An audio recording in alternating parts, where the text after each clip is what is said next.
Being Marc Marquez is not easy.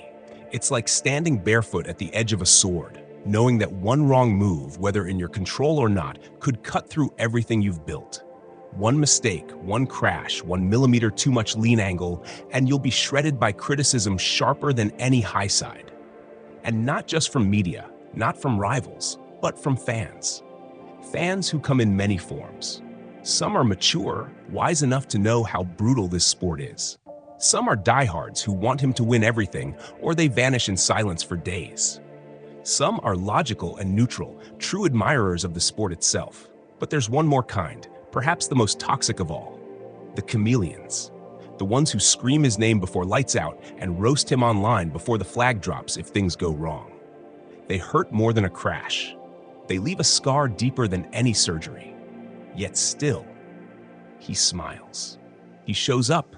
He races. Because being Marc Marquez means being fearless, not in front of the rivals, but in front of the world. So when he's asked about pressure or about what scares him the most, he gives an answer only the mad ones, the legends, the untouchables can say. I'm not scared about any race. And that's not arrogance. That's the truth of someone who has battled Rossi, Lorenzo, Pedrosa, Dovizioso, and survived Honda's darkest era. And still stands taller than ever on a red beast with the number 93. It's been a season of fire, fury, and fearless racing. Marc Marquez is leading the MotoGP World Championship in 2025 after 6 rounds. Let that sink in. He has won all 6 sprint races so far. Perfect in Saturdays. Not one mistake, not one misstep. And on Sundays, he has already won 3 full Grands Prix. Qatar, Portugal, Le Mans. But don't get confused. His campaign hasn't been flawless. In Austin, he was flying, seconds ahead. Then came the crash. In Jerez, he looked strong. He won the sprint, but on Sunday, he slid out early.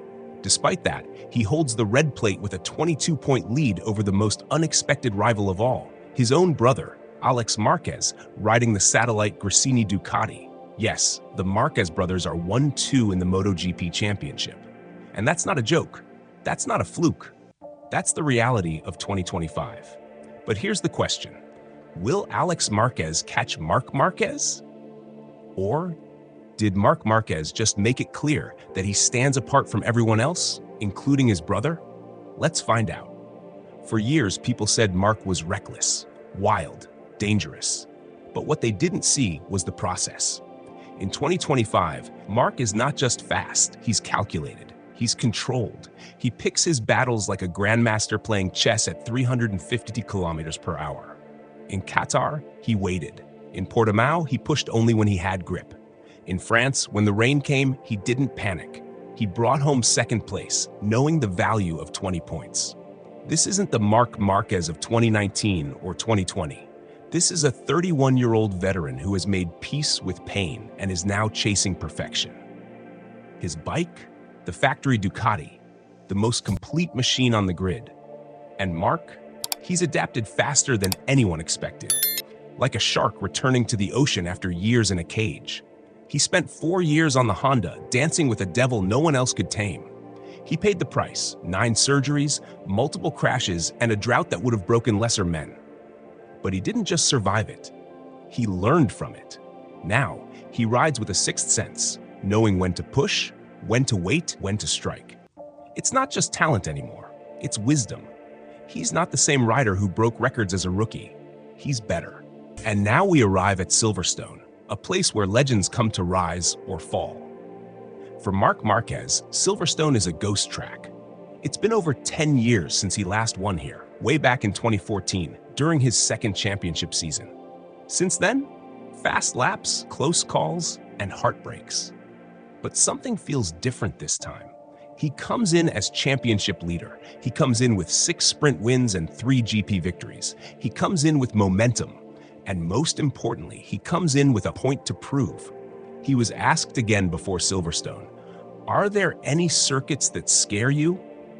Of course, there will be races where I struggle, but I won't arrive thinking I will struggle.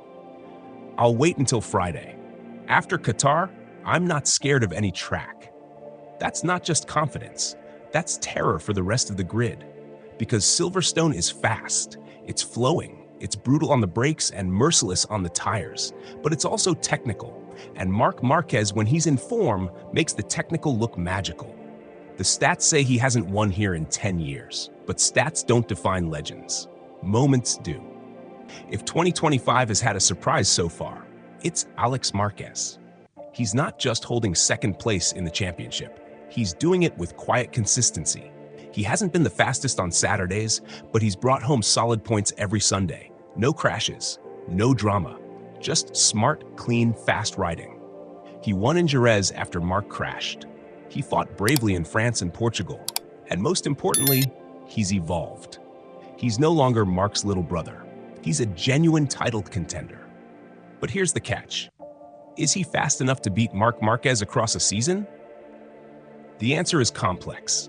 In pure race pace, Marc is still the faster rider. He takes more risks, he adapts quicker, and when it comes to qualifying in sprints, Marc has been nearly untouchable. But Alex has one thing Marc doesn't: a calm head. While Marc goes for glory, Alex goes for points. And in MotoGP, titles are won with patience as much as power. Could we see a brother versus brother title battle by the end of 2025? Possibly. But if Marc continues to evolve the way he has, we might already be watching the distance grow. The ghost of Silverstone might not just haunt the rest of the grid, it may even haunt Alex Marquez. Let's look at what's coming after Silverstone. Tracks like Austria, Indonesia, and the new addition, Hungary. Tracks where Marc Marquez has never won. But remember what happened in Qatar? Before 2025, he hadn't won there since 2014. Then he did the double sprint and GP win, like it was just another Sunday ride. Hungary might be new on the calendar, but for Marc Marquez, no track is really new. This is the man who once guessed circuits based only on engine sounds, blindfolded. He doesn't just ride circuits, he memorizes them. He lives them. Hungary? He'll just add it to the list. And Austria? It's a Ducati track. Indonesia? He came close in the wet last time. This year, the championship is not about who's strong where. It's about who survives lives longest without blinking. And Marc Marquez? He doesn't blink.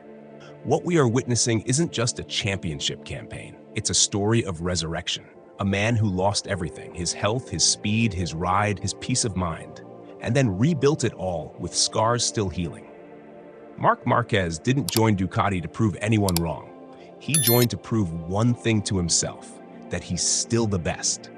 And every lap this season, every win, every overtake, he's doing exactly that. He's not racing for contracts anymore. He's not racing for haters. He's not even racing for history. He's racing because he knows there's still one more mountain to climb. And while the rest are wondering how to get there, Marc Marquez is already on the summit, looking down. Outro, the ghost of Silverstone. So here we are, Silverstone, the place where legends fall or rise again. And the ghost everyone fears? It's not the weather, it's not the track, it's not even the Ducati, it's him. It's the man who haunts garages before the race even starts. The man who smiles at pain, who rides through pressure like it's nothing but wind. The ghost is Marc Marquez. And if you're watching closely, he's already started haunting the title fight.